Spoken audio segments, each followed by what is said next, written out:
Je passe la parole à Monsieur Samuel Lespoulier, gestionnaire des cas. Donc, la parole aux professionnels sociosanitaires.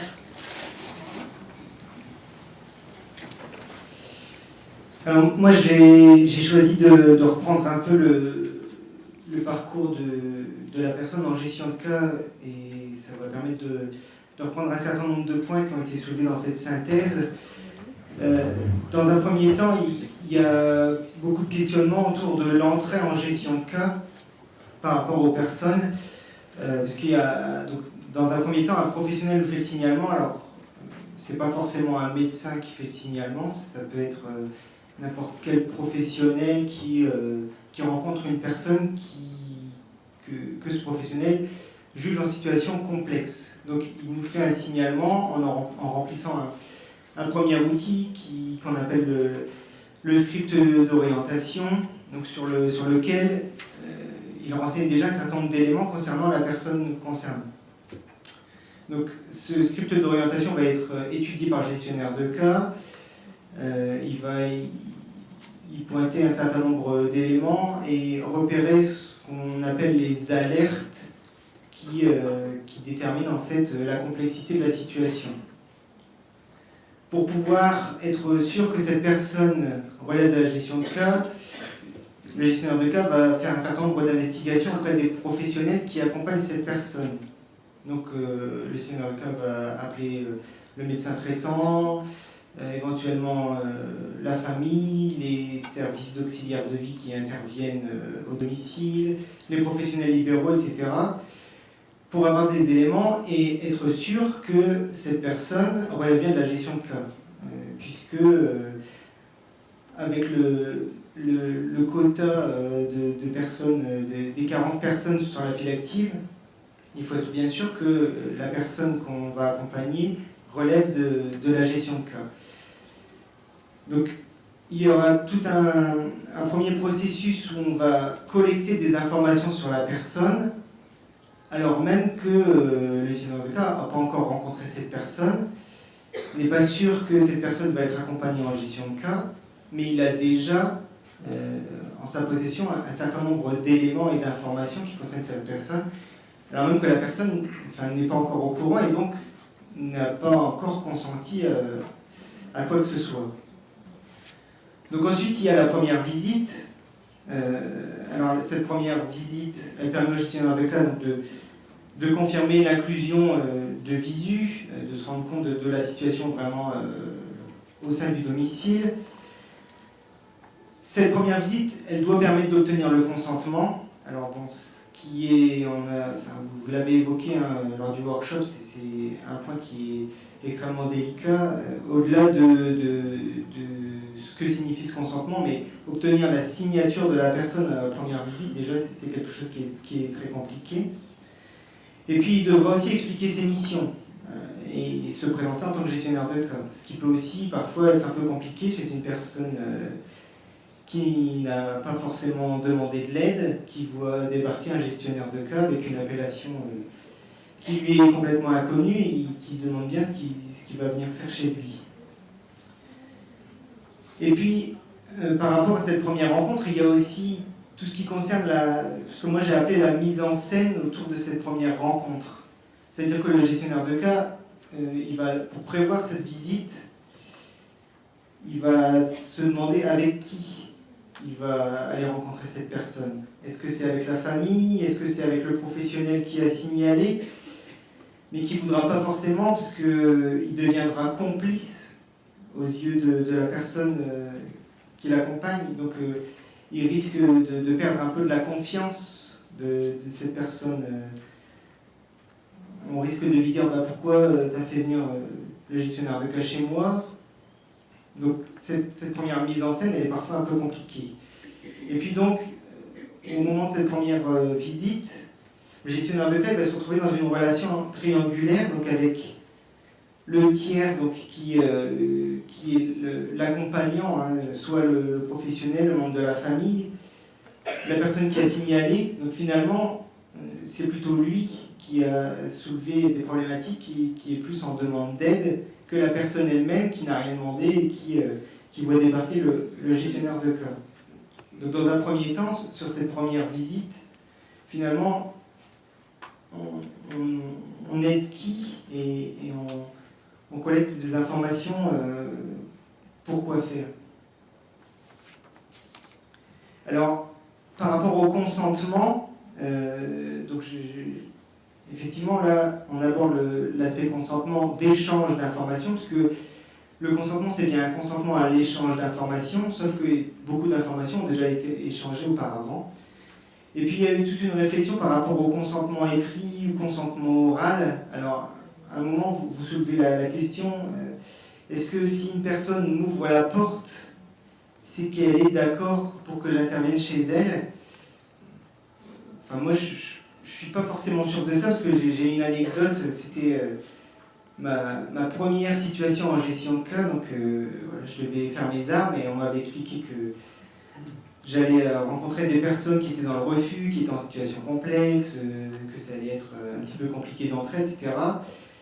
Et donc j'arrive chez cette personne, et elle m'ouvre la porte avec un énorme sourire, elle m'accueille, elle me propose à boire, etc. Et en fait, au bout de quelques minutes, je me rends compte que cette personne, elle me prend pour un de ses amis de la résistance, parce que c'est une personne qui était très investie et qui était dans les forces françaises libres. Donc elle me prend pour un de ses amis, elle me montre des photos de la guerre, des photos de groupe, etc. Et à chaque fois que je vais voir cette personne, voilà, il me prend toujours pour un de ses amis, alors pas forcément toujours le même, parce qu'il ne montre pas toujours la même personne sur la photo de groupe, mais en tout cas, enfin voilà, dans quelle mesure je peux obtenir le consentement de cette personne qui ne prend pas pour un gestionnaire de cas, mais pour un vieil ami de la résistance, finalement. Est-ce qu'il a vraiment compris ce que je venais faire chez lui? Et j'en suis pas bien sûr. En tout cas, ça me permet d'entrer, mais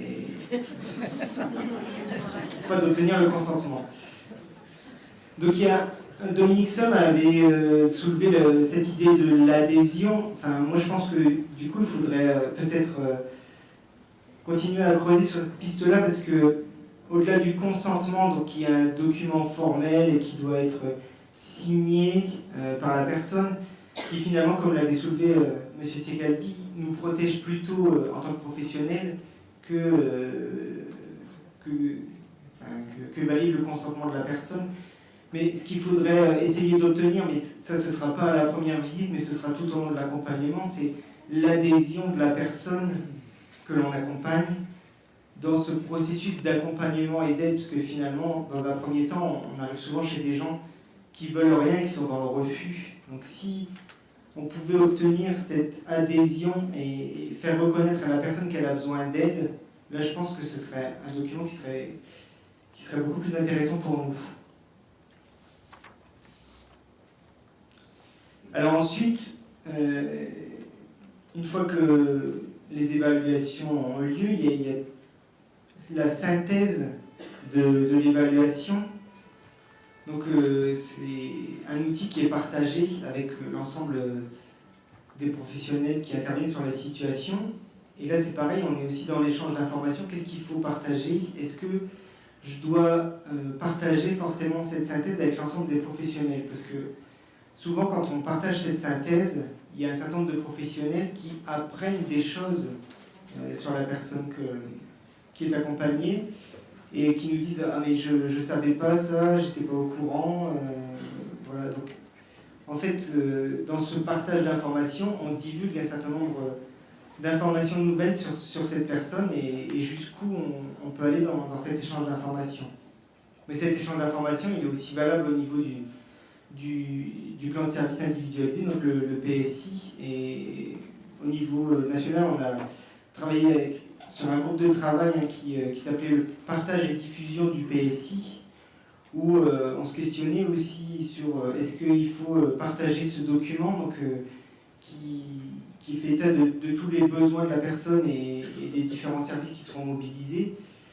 Est-ce que par exemple un service d'auxiliaire de vie qui intervient a besoin de savoir qu'une personne est en difficulté financière? Ça risque de mettre en péril l'accompagnement, parce que il ils ne voudront pas forcément intervenir si ils ne sont pas sûrs d'obtenir le reste à charge. Est-ce qu'il faut que le service de portage de repas ait une connaissance pointue des difficultés médicales et des médicaments qui sont donnés, et la façon dont sont donnés les médicaments à la personne? Pas forcément. Donc, est-ce qu'il faut faire autant de documents que de professionnels? Je ne pense pas, parce que du coup, on n'est plus dans cette démarche de planification et d'intégration. Donc, nous, on s'était dit qu'il y avait deux modes de diffusion, en fait. Hein, la diffusion papier du PSI dans son intégralité, et puis la diffusion orale de certaines informations à un certain nombre de professionnels. Alors, par rapport à cette notion de porte-parole et d'advocat ici, Madame de Sanaf, vous aviez, dans votre petite note, pointé que le gestionnaire de cas ne devait pas devenir le super-héros Alzheimer. Alors, je suis d'accord. En fait, il ne faut pas qu'on se sente investi d'une mission qui nous dépasse. Hein. On n'est pas... Enfin, moi, je suis assez d'accord avec vous. On n'est pas forcément les porte-parole de la personne qu'on accompagne, parce que l'ensemble des intervenants a tendance à nous investir d'une mission qui dépasse les missions du gestionnaire de cas. Et il faut pas oublier que le gestionnaire de cas ne doit pas être le seul responsable et le porteur d'une situation, puisque l'objectif quand même de la gestion de cas, c'est de travailler sur une réponse concertée et une co-responsabilité autour de la personne avec l'ensemble des intervenants. Donc cette concertation et cette co-responsabilité, finalement, elle nous préserve un peu de cette mission de grand sauveur, parce qu'on n'a pas forcément toutes les réponses et on n'a pas vocation non plus à apporter tout le temps des solutions. Alors ce qui est parfois aussi difficile dans la mission du gestionnaire de cas, parce que c'est un mode de faire qui est un peu différent de ce qui existait jusqu'alors, c'est-à-dire que les professionnels nous appellent parce qu'il y a un problème, et la réponse qu'on leur donne, c'est on a entendu le problème, on va organiser une concertation clinique pour essayer de résoudre ce problème, mais on ne va pas vous apporter une réponse tout de suite. Donc, ce qui est aussi assez frustrant pour un certain nombre de professionnels qui n'avaient pas l'habitude, généralement, quand ils appellent parce qu'ils ont un problème, on leur trouve une solution. Nous, pas forcément. Mais jusqu'où on peut aller dans cette non-solution? Est-ce que ça ne met pas la personne en danger? Jusqu'où il faut respecter aussi la liberté et l'autonomie de la personne? Donc c'est tout ce qui est autour de la notion de faire et de faire faire. Toutes ces notions, jusqu'où va la mission du gestionnaire de cas. Bon, moi, je pense qu'avant tout, la mission du gestionnaire de cas, c'est d'être dans la relation. Et c'est ce qui est primordial, et c'est l'essence même de cette nouvelle fonction. Mais ça pose aussi un certain nombre de questions. Enfin, j'ai entendu là, au niveau juridique, puisque on sera, même si on n'est pas le porte-parole de la personne, on sera quand même le porteur de la parole de la personne, et parfois on accompagnera un nom de cette personne qui est accompagnée. Et donc on devra composer entre la liberté du refus de prise en charge de la personne et sa sécurité individuelle. Jusqu'où on peut l'accompagner dans ce non et le laisser choisir. Voilà, c'est un certain nombre de questions par rapport à cet accompagnement, mais je pense que ça va ouvrir au débat.